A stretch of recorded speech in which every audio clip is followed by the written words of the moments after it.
빛들로 나타나는 교회여야 한다.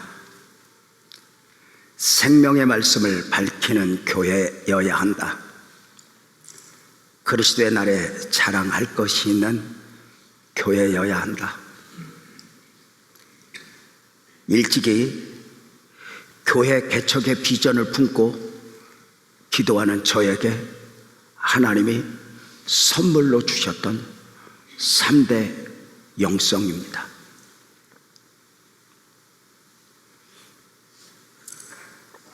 이 3대 영성과 함께 교회 이름을 빛나교회라 정하게 된 계기가 있습니다. 일찍이 교회 개척을 준비하면서 하나님 앞에 기도했습니다. 대한민국에 하나도 없는 교회 이름 하나 달라고. 물론 지역의 이름을 따서 교회 이름을 정할 수도 있었고 성경의 인물이나 의미를 담아서 교회 이름을 정할 수 있었습니다. 아니, 하나님이 주신 이름을 받았다 해서 특별하다 여기지는 않습니다. 다만 그런 거 있잖아요.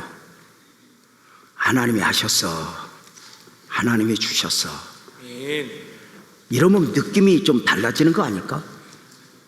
부부가 삶을 살아가면서도 어디서 만났는가, 누가 소개해서 만났는가, 살기 힘든데 사는 건가. 그래도 귀하겠지만 여보야, 우리 하나님이 맺어주셨지.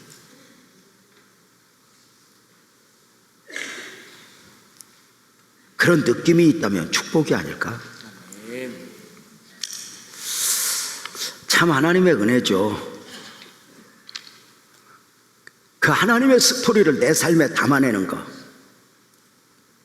마치 요셉이 창세기 45장에서 22년 만에 자신을 죽이려 했고 노예를 팔았던 형들을 만나서 형님들이 나를 팔았으므로 근심하지 마소서, 한탄하지 마소서, 하나님이 생명을 구원하시려고 나를 이곳에 보내주셨습니다. 어느 날부터인가 하나님의 사람들의 특징은 내 삶에 담긴 사람의 이야기를 하는 게 아니에요. 누구 때문에 무엇 때문에가 아니라 고난 중에도 역경 중에도 내 삶에 하나님의 이야기를 담고 살아가는 거, 이게 신앙이죠. 아멘. 36년 전 교회를 개척하면서 섬기는 과정 가운데 성도들과 대화를 해보면 각자 사연이 그렇게 구구해요. 안산에 왜 오셨어요? 물어보면 뭐 회사 따라서 왔어요, 또는 망해서 왔어요, 부도 나서 왔어요, 뭐 여러 가지 표현을 할 때 그들에게 이야기를 했어요. 이제 우리 사람 이야기 하지 말자고, 하나님의 이야기 하면서 살자고, 우리 말부터 고치자고. 하나님이 안산에 복 주시려고 인도했다고, 그렇게 말하자고. 그래서 이곳은 어떤 땅이냐가 아니라 사막에도 꽃을 피우시는 그 하나님이, 광야의 길을 내시는 하나님이 이 안산 땅에서 우리를 복 주실 거라고. 아멘. 하나님이 인도하셨다고, 그 하나님의 인도를 이야기하자. 아멘. 그리고 또 하나 억지로 연습시킨 게 빛나교회 만나게 하려고 아멘. 하나님이 안산으로 오게 하셨다고 했죠. 대한민국에 하나도 없는 교회 이름 하나 주세요 기도하는 저에게, 어느 날 기다리고 기다리는 저에게 빌립보서 2장 15절 16절 말씀을 하나님이 선물로 분께 하셨습니다. 잘 아는 말씀이지만 한번 읽어볼까요? 다 함께 시작. 이는 너희가 흠이 없고 순전하여 어그러지고 거스르는 세대 가운데서 하나님의 흠없는 자녀로 세상에서 그들 가운데 빛들로 나타내며 생명의 말씀을 밝혀 나의 다른 일이 헛되지 아니하고 수고도 헛되지 아니하므로 그리스도의 날에 자랑할 것이 있게 하려 함이라. 이 말씀 속에서 하나님이 제게 3가지 영성을 주신 거예요. 빛들로 나타나는 교회, 생명의 말씀을 밝히는 교회, 그리고 우리끼리 좋고 끝나는 교회가 아니라 그리스도의 날, 주님 재림의 날, 주님 만날 때 자랑할 것이 있는 교회로. 아멘. 특별히 이 3대 영성 가운데 빛들로 나타나며 이 천마디 속에서 빛자하고 낮자하고 따서 빛나교회가 된 거죠. 처음 빛나교회가 심겨졌을 때만 해도 안산 빛나교회 오면 사람들이 촌스럽다고 그랬어요. 그래서 빛나를 또 잘 못해요. 대표 기도하는 분들도 막 안 나 막 그러고. 그런데 시간이 흐르면서 그 촌스러운 이름이 너무도 사랑스럽고 너무도 귀하게 여기지는 가운데 어느 순간부터 TV에 보니까 연예인들 이름도 빛나가 나오고 어떤 공동체 이름도 빛나가 나오는 것을 보았었죠. 그렇게 35년 에베네셀의 은혜를 품고 달려오다가 역시 하나님의 방식으로 2024년 1월 1일 저는 은퇴를 하고 유호성 담임 목사에게 교회를 위임할 수 있게 되었습니다. 원로 목사로 이렇게 삶을 살아온 지가 이제 지금 10한 6개월 이렇게 되네요. 사람들이 저를 만나면 종종 물어요. 목사님들도 장로님들도. 그 많은 질문 중에 한 3가지만 꼽으면, 첫째, 왜 그렇게 일찍 은퇴하셨어요? 더 하실 수 있었는데. 알죠? 우리 교단은 은퇴가 75세예요. 그래서 저는 10년 더 할 수 있었거든요. 근데 왜 그렇게 일찍 은퇴하셨어요? 혹시 무슨 문제가 있어요? 뭐 이런 질문. 두 번째로는 유호승 목사를 후임으로 정하신 계기가 뭐예요? 이렇게 물어요. 많은 분들이 있는데 왜 그 중에 유호승 목사를 후임으로 정하게 되었는지요? 세 번째,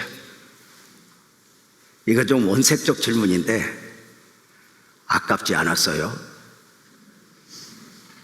서운하지 않았어요? 이 큰 덩어리 내려놓으시면 서운하지 않았어요? 아깝지 않았어요? 물었어요. 저는 저들의 질문 앞에 크게 설명하려고 애쓰지 않았어요. 왜냐하면 사람의 이야기를 해야 되잖아요.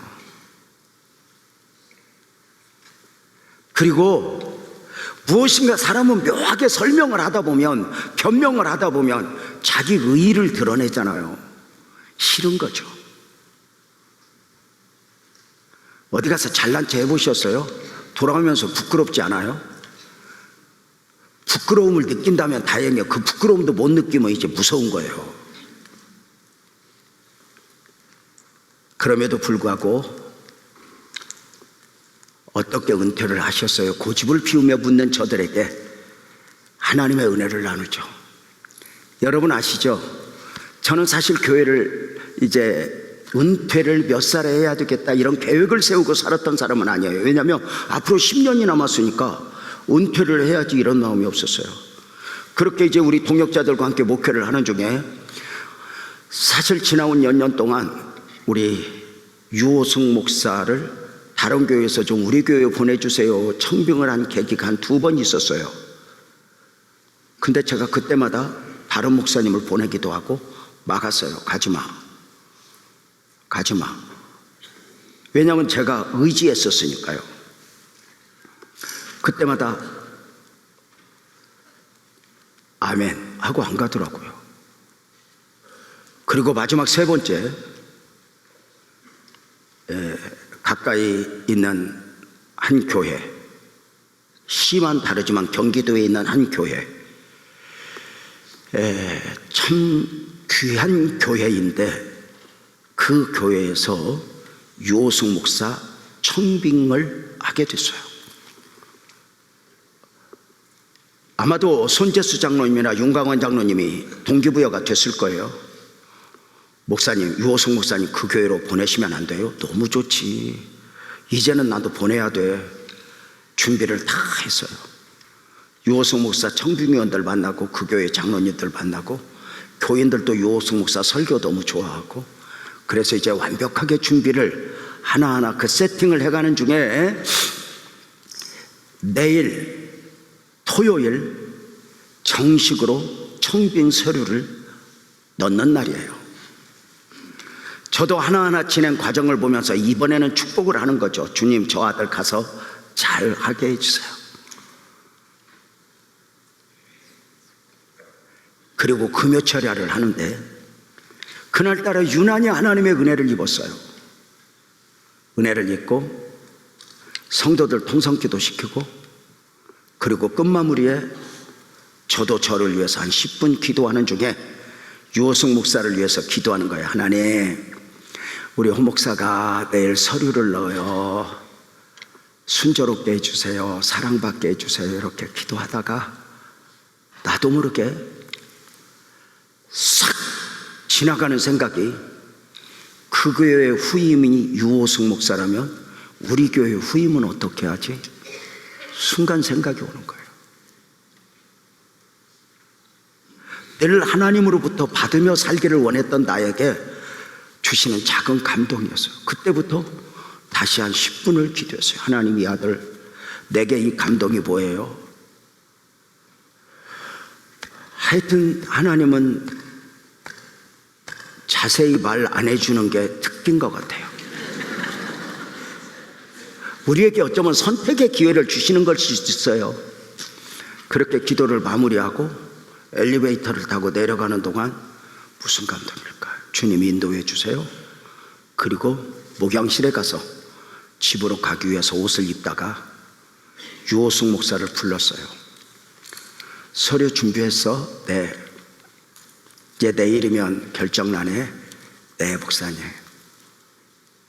순간 이랬어요. 안 가면 안 될까? 서류 넣지 않으면 안 될까? 그냥 여기 있어. 유호숙 목사가 여기 있겠다고 하면 내가 조금 이르는 대로를 할게. 가지 마. 문제는 내일은 몰라. 우리 장로님들이 유호숙 목사를 받아줄지 모르고 우리 성도들이 유호숙 목사를 받아줄지 나는 확신이 없어. 그거 몰라. 근데 가지 않았으면 좋겠어. 그러면서 이랬어요. 나 같으면 가. 왜냐하면 선지자가 고향에서 사랑 못 받죠. 똑같은 사역해도. 근데 나 같으면 가. 근데 너는 가지 마. 여기 있어. 잠깐 묵상하던 유호숙 목사가 늘 그러했던 방식대로 순종하겠습니다 그러더라고요.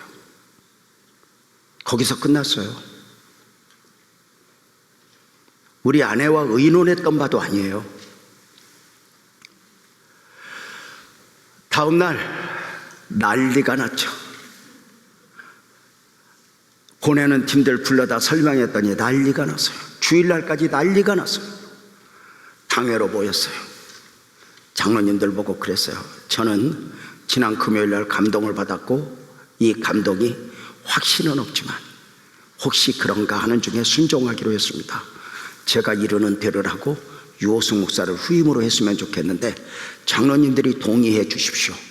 그러면 성도들에게 공포하고 공동회를 하겠습니다. 이때 장로님들이 놀라면서 아니 어떻게 오늘 결정하지 말고 한 주간 기도합시다. 한 주간 금식도 하고 기도도 하고 다음 주일날 무기명 투표, 비밀 투표로 찬반을 해서 유호숙 목사를 후임으로 동의해 주겠다고 결정을 해 주시면 내가 은퇴를 하겠습니다. 그리고 한 주간 기도하고 다음 날 그 다음 주에 장로님들 다 모여서 당회를 하고 비밀 투표를 했는데 100% 다 유호숙 목사를 후임으로 받겠다고 표가 나온 거예요. 서운한 거야. 아니, 한 사람이라도 안 됩니다 해야지 100% 기다렸다는 듯이 은퇴하래? 그래서 내가 그 자리에서 해도 너무한다고, 어떻게 이럴 수가 있냐고 그랬더니 장로님들이 울면서 목사님이 원하셨잖아요. 목사님이 그렇게 하라며요. 사실은 그 눈물과 감동과 내려놓음과 감사 가운데 유호성 목사가 담임 목사가 되었죠.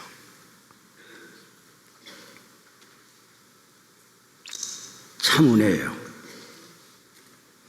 그리고 우리 온 성도들이 유호성 목사를 품어주셨고요.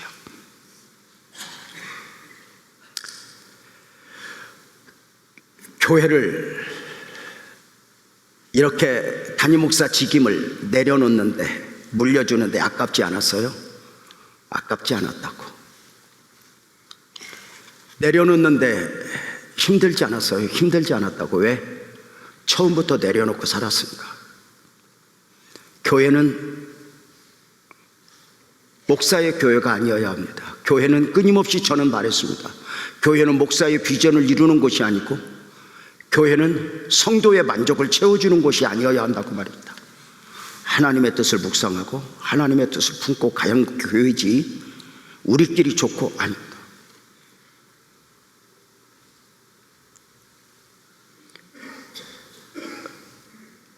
우리 주님께서 베드로의 신앙 고백이 있어진 후에 교회에 대하여 말씀하신 성경 구절이 있어요. 마태복음 16장 18절이죠. 내가 내게 이르노니 너는 베드로라, 내가 이 반석 위에 내 교회를 세우리니. 주님이 세우신, 주님이 주인 된 교회, 이게 교회예요. 아멘. 교회의 머리는 오직 주님 외에 있을 수가 없어요. 아멘. 누가 교회를 주장할 수 없어요. 그래서 이렇게 말하잖아요. 주인 의식은 복을 받지만 주인 노릇은 저주라고.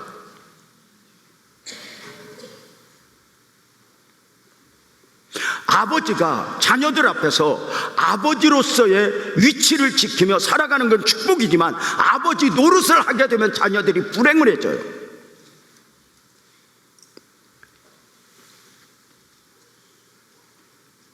하나님께서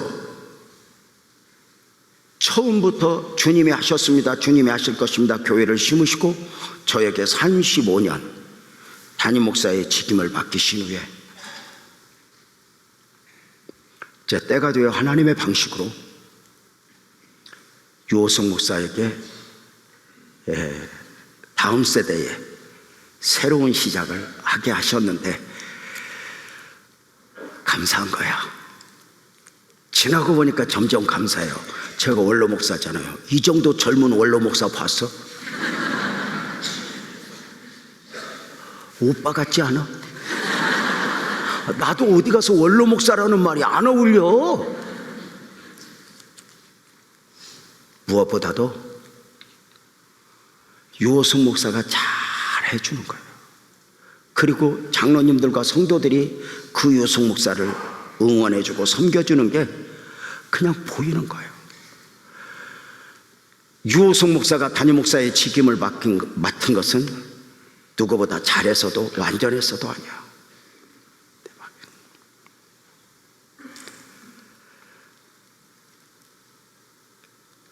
교회의 원로 목사로서의 가장 큰 축복은 다음 세대를 이어가는 교회가 나를 필요로 하지 않아도 되는 교회가 되는 거거든요. 저는 일찍이 늘 그렇게 외치며 살았어요. 목사님들 세미나에서. 그가 어떤 목사님이 됐건 그분이 없어서 큰일 나는 교회면 교회가 아니라고. 주님이 없어야 큰일이 나지 사람이 없어서 아니라고. 그 방식 그대로 교회를 대를 이어 섬기는 중에 얼마나 감사한지. 예배 때 은혜 받고, 아니 제가 생각한 것보다 훨씬 잘하는 거예요. 그리고 성도들이 은혜 받고 저에게 메시지를 보내요. 목사님 감사해요. 오승 목사님 세워주셔서 고마워요. 오늘 또 은혜 엄청 받았어요. 이런 메시지. 또 이런 메시지. 목사님 오늘도 은혜 대박이었습니다. 목사님 처음에는 요승 목사님 세울 때 목사님 안 계셔서 걱정했는데 이제는 목사님 없어도 그 소리는 안 해도 된다. 이건 선을 넘는 거지. 근데 그 말도 좋은 거예요. 주님의 교회니까. 나와 세상은 간 곳 없고 구속한 주만 보이도다. 처음부터 내려놓으면 아무것도 문제가 되지 않아요. 내가 내려놓아서 문제가 안 된다면 그 문제는 그 어떤 것도 문제가 아니에요. 내려놓지 못하면 문제가 아닌 것도 문제가 되죠. 생각에서 내려놓고, 그 말에서 내려놓고, 그 표정에서 내려놓고, 그냥 내려와줘요? 안 되죠. 그래서 십자가를 보는 거예요. 창립 36주년 십자가 위에서 있어진 예수님의 마지막 부탁을 보고 싶은 거예요. 일명 가상 3원의 말씀인데 예수님이 십자가 위에서 죽어가시면서 주셨던 말씀, 요한복음 19장 26절 27절이죠. 한 목소리로 한번 읽어볼까요? 시작. 예수께서 자기와 어머니와 사랑하시는 제자가 곁에 서 있는 것을 보시고 자기 어머니께 말씀하시되 여자여 보소서 아들이니이다 하시고 또 그 제자에게 이르시되 보라 내 어머니나 하신대 그때부터 그 제자가 자기 집에 모시니라. 아멘. 예수님이 겟세마네 기도 동산에 기도를 바치시고 비아돌로로사 십자가의 길을 걸으신 후에 골고다 높은 곳에서 시로라기 하나 걸치지 못한 가운데 부끄러움을 개의치 아니하시고 십자가에 높이 달리신 그 십자가, 그 핏방울이 뚝뚝 떨어지는 그곳에 예수의 어머니 마리아를 비롯하여 4명의 여인과 사랑하는 제자 요한이 그 자리에 있는 거예요. 목숨을 걸고 그 핏방울 떨어지는 곳을 지키고 있는 거죠. 당시 핍박의 시대, 예수님을 못 박을 정도로. 그런데 그곳에 누가 오겠어요? 예수님 공생의 사역기간 동안 은혜를 입은 사람들이 얼마나 많아요.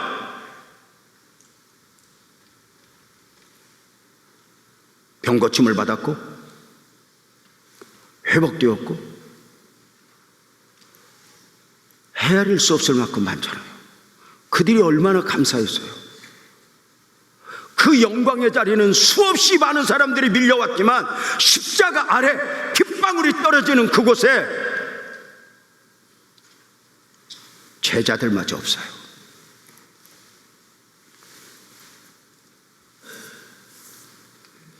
교회의 가장 핵심은 십자가입니다. 십자가의 영성은 내려놓음입니다. 십자가의 영성은 용서입니다. 십자가의 영성은 사랑입니다. 아멘. 십자가 하면 무엇도 문제가 되지 않아요. 아멘. 우리가 이렇게 말하잖아요. 당신의 말에는 십자가의 영성이 담겨 있는가? 당신의 결정에는 십자가의 영성이 담겨 있는가? 당신의 말이 옳으냐 그러냐가 아니야. 가정과 교회의 특징은 그 말이 맞냐 틀리냐보다 훨씬 중요한 것은 그 말에 온도가 담겨 있냐는 거야. 보약도 차게 먹으면 독약이야. 그 말에 믿음이 담겨 있고 은혜가 담겨 있는가? 십자가의 영성이 담겨 있는가? 십자가 없는 진리는 진리가 아니고 십자가 없는 복음은 복음이 아니고 십자가 없는 교회는 교회가 아니죠. 가끔 교회들이 어려워서 이단들이 그 교회를 돈으로 매입하는 경우가 있어요. 그러면 그 이단들이 제일 먼저 하는 일이 뭐죠? 십자가부터 내려요. 왜죠? 교회가 아니니까. 예수님은 나는 고난받으러 왔다, 죽으러 왔다 수없이 말씀하셨죠. 그리고 내가 십자가를 진 것처럼 너희도 그 십자가를 지고 나를 따라야 한다라고 말해요. 네가 복음 안에서 살아? 네가 신앙 안에서 살아? 그러면 너한테 십자가가 있어야 돼라고. 아멘. 경건의 모양은 있으나 경건의 능력이 없다. 왜죠? 십자가가 없어요. 말은 화려하죠. 베드로의 멋진 고백을 아십니까? 주와 함께라면 죽는 데라도 가겠습니다. 다른 사람은 다 배반해도 나는 주님을 배반하지 않겠습니다. 그런데요, 이 베드로의 고백이 우리에게 감동을 주지 못하는 이유가 뭘까요? 그 고백은 화려한데 그 안에 십자가가 담겨 있지 않아요.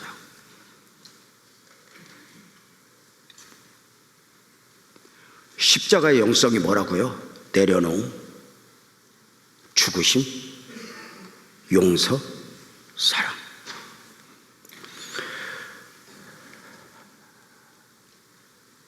우리도 무슨 일이 있을 때, 무엇을 어찌해야 할지 모를 때 십자가 아래로 가서 예수님 핏방울을 맞으면서 나는 누구여야 하는가? 기도하는 것 중요하지 않을까? 그런데 예수님 어머니 마리아를 비롯한 4명의 여인과 요한처럼 우리가 골고다로 갈 수는 없어요. 그러나 그 십자가를 지금 내 안에 모시고 있는가는 점검을 해야 돼요. 십자가의 영성이 담겨 있는가? 여러분 어때요? 이제 그 삶의 연수를 더해가 보니까 안 보이던 것도 보여요. 그렇게 대단하게 보인 것도 별것 없고, 그렇게 많이 가진 사람 뭐 조금 부럽기는 하지만 그것도 역시 별것 없고, 그런데 갈수록 이 은혜 안에서 살면서 십자가를 말하는 사람, 십자가를 품고 있는 사람, 그 더 큰 십자가를 표현할 수 있는 사람 보면 제가 한없이 작아지죠.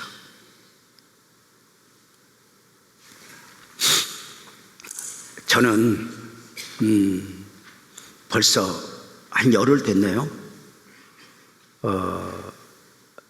중남미 파나마에서 중남미 권역 선교 컨퍼런스를 강사로 가서 섬기는 가운데 많은 선교사님들의 보고도 받았고, 또 그들과 대화도 하면서 참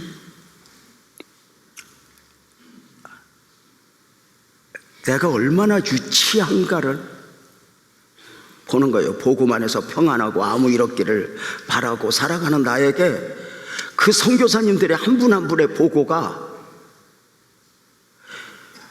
이게 뭐야? 같은 복음, 같은 예수 섬기면서 나는 뭐지? 그 중에 베네수엘라에서 사역하고 있는 김도현 선교사가 지금 지구촌에서 200여 나라 가운데 기독교를 가장 핍박하는 나라 중에 대표적인 나라가 쿠바와 베네수엘라예요. 근데 그 베네수엘라에서 선교사들 다 쫓아내도 죽으면 죽으리라 하고 섬기고 있는 그 김도현 선교사가 선교 보고를 하는데 그 메시지가 너무 따끈따끈해서 짧지만, 길 수도 있겠다, 짧지만 나한테 좀 핸드폰에 넣어달라고 그랬어요. 그 내용을 좀 같이 한번 읽어볼까요? 예수님을 영접하면 주님의 영원한 생명이 우리 안에 있음을 나는 믿습니다. 죽음을 이긴 십자가와 부활이, 생명이 우리 안에 있다면 나는 더 이상 살기 위해 사는 것이 아니 주님을 위해 죽기 위해 사는 것입니다. 무슬림 청년들은 존재하지도 않는 알라를 위하여 자살하는데 영원한 하나님을 믿는 우리가 죽음을 두려워한다면 우리가 가지고 있는 복음에는 문제가 있다고 생각합니다. 저는 우리 아이들을 너무 사랑하기에 부모로서 가장 귀한 선물을 주기 원하는데 그것은 순교입니다. 나는 이 대목에서 제가 기절할 뻔했어요. 나는 고생했지만 자식은 평안하기를 원하는 게 우리 아니에요. 근데 자기가 그 순교의 길을 가면서 자식도 그 순교의 길을 걷기를 원하는 거예요. 우리 그리스도인들의 가장 큰 영광은 사고나 병으로 죽는 것이 아닌 순교하는 것임을 나는 믿습니다. 그래서 우리 딸이 일찍이 아마존 선교사로 헌신했을 때 저는 기쁘고 감사했습니다. 선교사로 더 이상 바랄 것이 없었습니다. 우리 가족이 복음 전하다 모두 순교할 수 있다면 그것은 우리 가족의 가장 큰 명예임을 믿습니다. 그래서 어렸을 때부터 순교에 대해서 가르치고 나누고 있습니다. 물론 순교를 강요하거나 순교를 하고 싶다고 해서 할 수 있는 것은 아닙니다. 그러나 순교할 때가 왔을 때 바울의 고백처럼 날마다 죽어 순교를 앙망하고 살아야 하는 것, 그것이 우리의 삶이어야 한다고 생각합니다. 그러기에 작년 딸의 남자친구가 생겼을 때 제일 먼저 확인해야 했던 것은, 제가 그 선교사 용어로 버전으로 해볼게. 순교의 영성이 있느냐 이렇게 물었대. 딴지 남자친구 데리고 왔는데 우리 딸 부탁하는 이게 아니라 순교의 영성이. 감사하게 그 형제가 글로벌 리더십 스쿨에서 주님 앞에 헌신하기로 작정하여 교제를 허락했고 지금 아마존으로 갈 준비를 하고 있다고 보고를 하는데 애가 따끈따끈 뛰는 거예요. 선교학교를 열어서 학생들이 오면 제일 먼저 그 핍박의 나라에서 이렇게 본대요. 죽으러 오신 여러분을 환영합니다.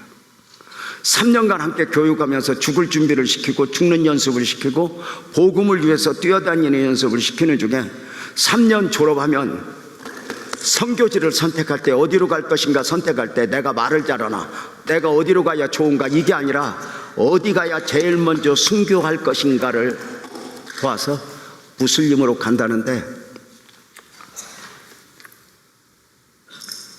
내가 진짜 한 끼 잘 먹고 옷 잘 입고 뭐 가지고 이런 걸로 행복의 기준을 삼고 있다는 자체가 유치하고, 여러분 우리 삶이 의미 없다는 이야기가 아니에요.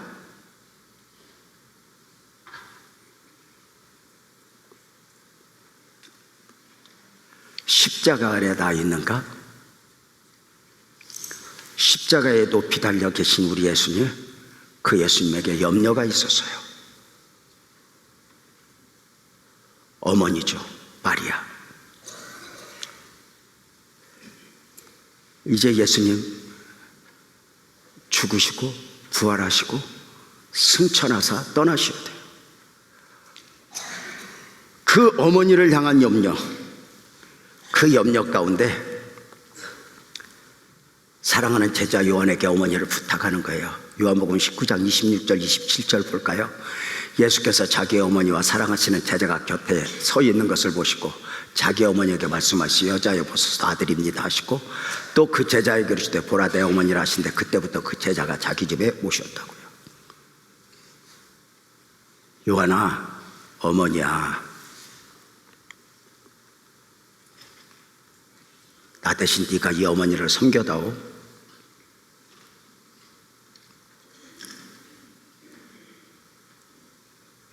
십자가에서의 부탁이에요. 핏방울이 떡떡 떨어지는 데서의 부탁이에요. 우리가 입은 은혜는 별다를까? 모든 상황 속에서 내 마음에 드냐 안 드냐, 자존심이 상하냐 아냐, 아주 유치한 데 매이는 것이 아니라 십자가에서 부탁. 존경하고 사랑하는 성도님들은 예수님의 부탁을 품어보신 적이 있어요?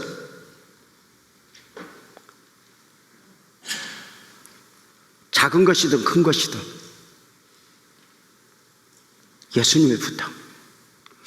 저는 35년 목회를 하면서 문을 열고 들어오는 성도들을 향한 마음에 드냐 안 드냐, 크냐 작냐 이게 아니라, 하여튼 제가 가지고 있던 사고가 있어요. 문 열고 들어오는 사람은 멀쩡한 사람이 없다. 오해하지 마세요. 멀쩡한 사람 없다. 또 하나, 그들을 하나님이 나에게 맡겼다. 마음에 드냐 안 드냐가 아니라 하나님이 나한테 부탁한 것으로 제가 본 거예요.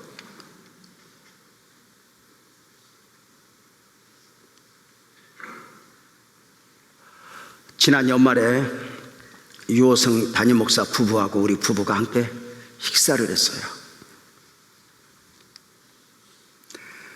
격려하고 감사하고 나눔을 가지는 가운데 지난 1년간 목사로 사모로 삶을 살았던 저들이 이렇게 물어요. 목사님, 1년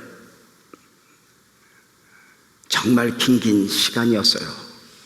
그러나 열심히 달려왔어요 하면서, 목사님, 어떻게 이 사역을 다 감당할 수 있었어요?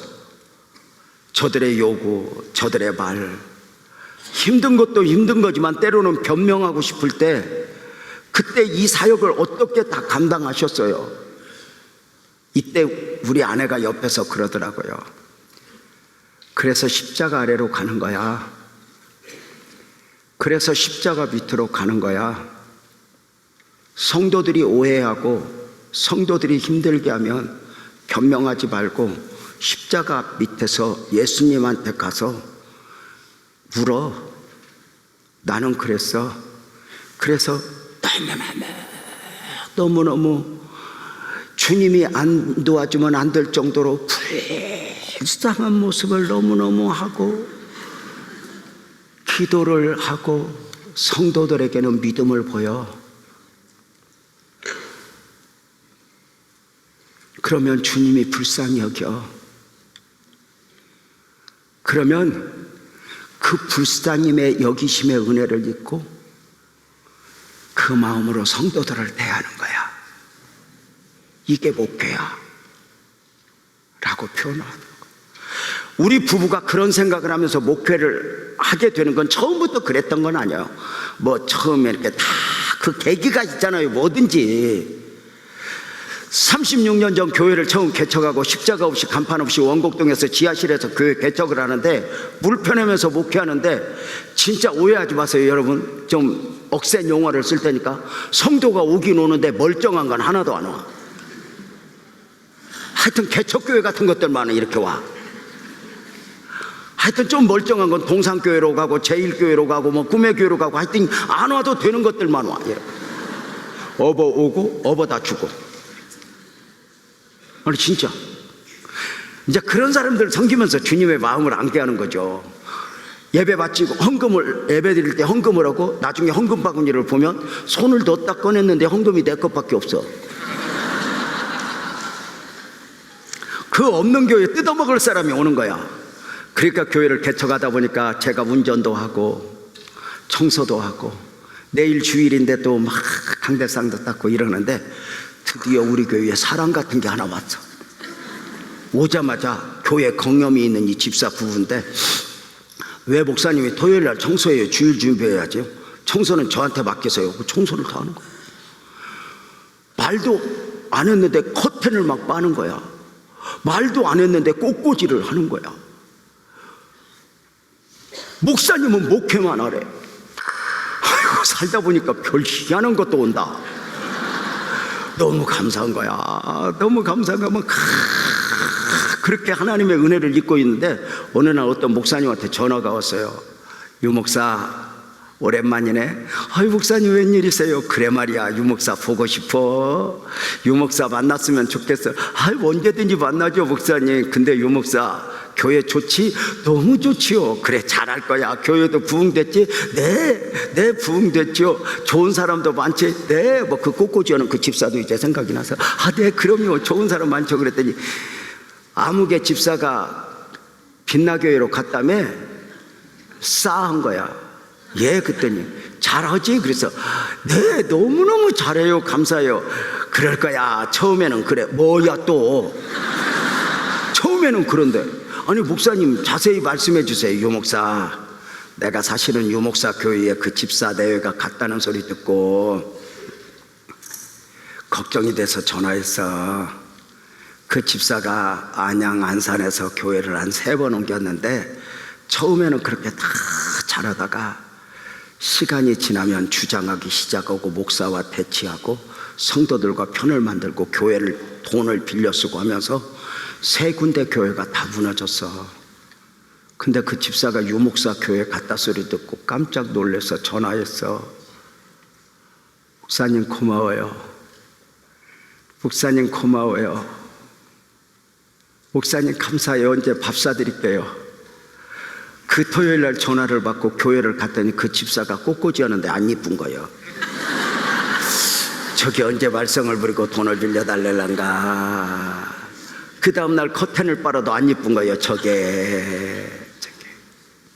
근데 이제 언젠가부터 기도가 안 되는 거야. 우리가 예수 믿으면서 이 기독교 복음이 하나님 앞에서라는 걸 느끼는 게 뭐냐면, 이방인의 기도는 별짓을 다 하고도 빌면 끝나. 우리는 미움만 가져도 기도가 안 돼. 욕심만 품어도 기도가 안 돼. 말 함부로 해도 기도가 안 되는 게 우리 하나님 앞에서거든. 기도가 안 되는 거야. 그래서 이제 하나님 앞에 묻죠. 하나님, 여기가 답답해졌고 기도가 안 돼요. 왜 그죠? 왜 그죠? 그랬더니 그 집사 생각이 나는 거야. 그래서 그 집사한테 했던 마음, 가졌던 마음이, 그래서 하나님 앞에 일러. 하나님, 내가 어떤 목사님한테 전화 받았는데요, 다 알려줬단 말이에요. 그 집사가 이렇게 6개월 1년 지나면 교회 힘들게 하고 교회를 또 돈도 빌리고 막 그런데요. 그래가지고 목사하고 대치하다가 교회가 다 망가졌대요. 그래서 우리 교회 왔다는데 제가 어떻게 해요? 그랬더니 하나님이 그래, 맞다, 그 집사가 그런 집사 맞다. 근데 내가 그 집사를 사랑해. 그래서 그 집사를 처음 교회에, 그 다음 교회에, 그 다음 교회에 맡겨봤더니 다 너같이 대하더라. 그래서 그 집사를 내가 너한테 맡겼어. 근데 너마저 그러면 나는 그 집사 누구에게 보내? 제가 얼마나 회개를 했는지 몰라요. 하나님 미안해요. 하나님이 잘못했어요. 그리고 그 집사를 품기 시작했어요. 진짜 고마워하기 시작했어요. 한 번은 돈 빌려줄까? 그래도 해봤어.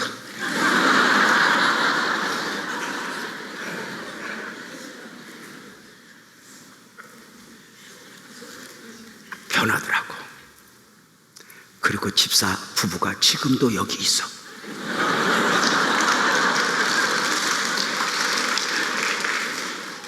누군가 궁금하지? 너요.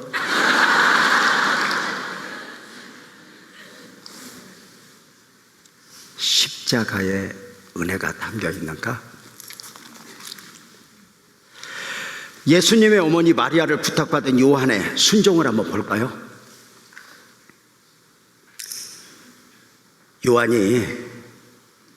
요한아, 이 어머니 네 어머니야. 네가 좀 섬겨다고 부탁을 받은 요한이 그 어머니를 집으로 모시고 가서 어머니가 돌아가실 때까지 그 어머니를 섬겨요. 전승에 의하면 30년. 잘 봐요. 30년. 이 긴긴 시간 주님의 부탁을 가슴에 안고 섬기는 이 요한의 섬김이 쉬웠을까? 왜죠? 당시 핍박의 시대예요. 아파트에서 한 곳 전원주택에서 어머니를 모시는 게 아니에요. 도망 다니면서 어머니를 모셔야 돼요. 언제 죽을지 모르는 가운데 예수님의 부탁이 너무 소중하여 그 어머니를 품에 안는 거예요. 사역의 갈등은 없었을까? 내가 사도야, 예수님의 제자야. 그런데 베드로의 사역에 대한 소리를 들으며, 도마의 사역에 대한 소리를 들으며, 바울 사역에 대한 소리를 들으면서 나는 언제까지 이 노인 하나 모시다 끝나지? 이런 갈등 없었을까? 사람이 무슨 일을 하든지 좀 빛달라고 싶은 게 사람 아니야?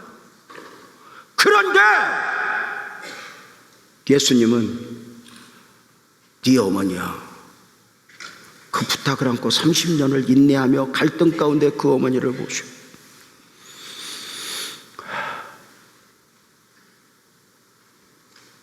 그런데 그 30년이 지난 후에 요한이 받은 축복이 어떤 것이었죠? 세상에 요한복음을 기록하고 요한 1, 2, 3서를 기록하고 요한계시록을 기록하고, 작은 일이 아니었죠. 언제나 그러잖아요. 주님이 주실 은혜는 포장지가 안 좋다고. 그 주님의 부탁을, 그 작은 부탁을 끌어안고 마음에 얼마나 이 노인 언제 돌아가실란가 그랬을 거 아니에요. 여러분, 죽기 기다리면 노인이 더 안 죽어요. 혹시 시어머니가 힘들면 오래 살려주세요 막 그렇게 기도를 해야 오래 살아. 여러분 봐봐.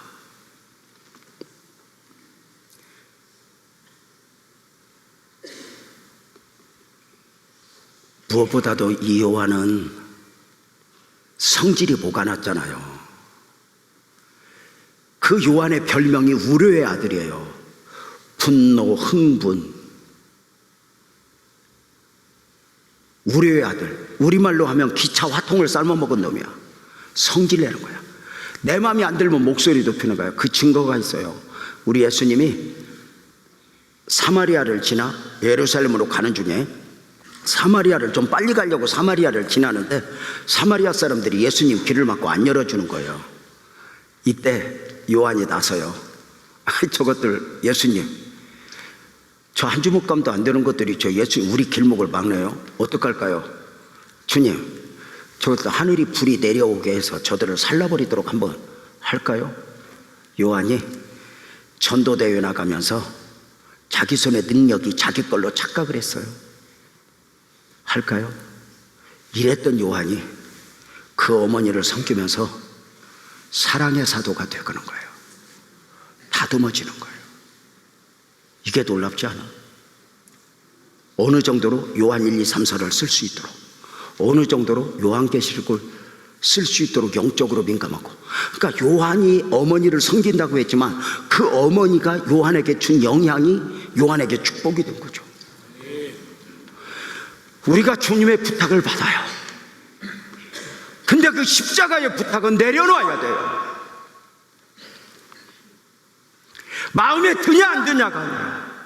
근데 그 내려놓음으로 섬기면 그 안에 은혜가 있는 거죠.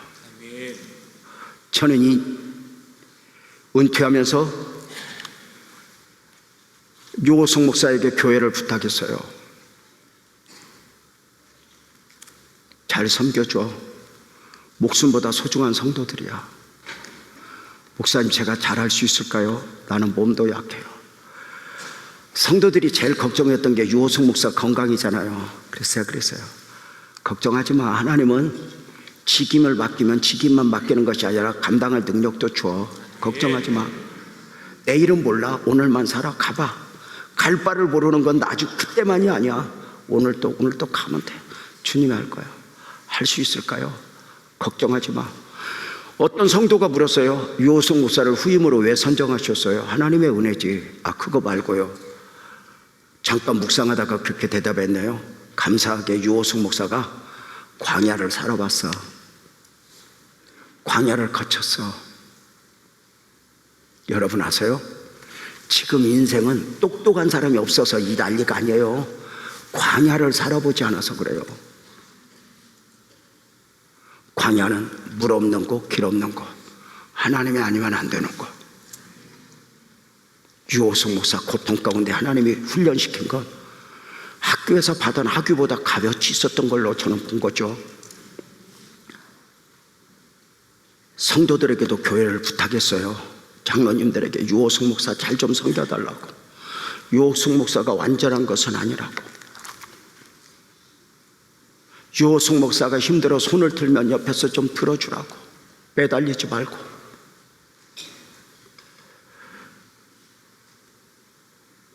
빛나교회는 빛나교회만의 빛나교회가 아니어야 한다고 처음부터 은퇴를 준비하면서 기도했어요.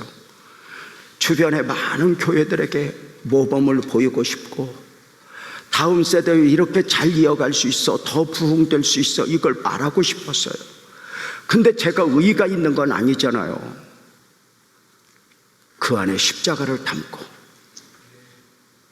나는 유호성 목사에게 십자가를 안겨주고, 이것은 영광이 아니야. 그래서 저는 유호성 목사에게 담임 목사의 직임을 맡기면서 한 번도 축하한다 소리 안 했어요. 이 안에 이 짐을 너한테 맡겨서 주님의 부탁, 이 목사의 부탁 받고 유호성 목사 사역하는데, 우리 친구들이, 저를 아는 많은 목사님들이 너무너무 유호성 목사 잘 세웠다고. 왜? 그는 목회자라고. 요즘에 목사들이 목회의 모습이 안 보여요. 근데 목회라고.